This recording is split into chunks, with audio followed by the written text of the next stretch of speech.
সারাটা রাত আমার বাবার জন্য একটু চোখের পাতা দিইনি। যে বাপের আর খুঁজে পাবোই না, বাপের মরা নাইসটাও পাবো না, এই তো মনে হচ্ছে। যে বাপে যদি পাতাম তাও তো হয়তো তোর নাইসটা পালি, তাও তো আমরা একটু দেখতাম। আমরা তো সেটাও পাচ্ছি না। আমার বাপ খুব অ্যাক্সিডেন্ট করেছে, করে আমার বাপের মুখ টুকি সব দাগ হয়ে গেছে। আমার বাপের চেহারা সিটে হইলে মাথার ব্রেনের সমস্যা বলে আমার বাপের চেহারা পাগলের মতো হয়ে গেছে। আমার বাপের স্মরণ শক্তি কম হয়ে গেছে। কোথায় কোথায় খোঁজাখুঁজি করেছেন বাবা? আমরা এই জীবননগরের এই সাইডে সব জায়গায় খুঁজেছি।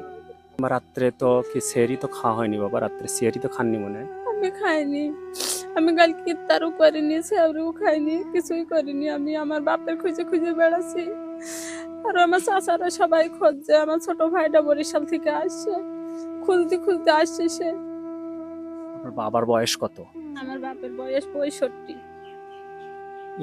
একজন বাবা একটি বটবৃক্ষ, সেই বটবৃক্ষ দিন রাত পরিশ্রম করে খেয়ে না খেয়ে এইসব সন্তানদের মুখে আহার তুলে দিয়েছিলেন, আর সেই বাবাকে তারা কিন্তু হারিয়ে ফেলেছেন। ঠিক এই মুহূর্তে অবস্থান করছি ঝিনাইদহ জেলার মহেশপুর উপজেলার ন্যাপা ইউনিয়নের সলেমানপুর গ্রামে।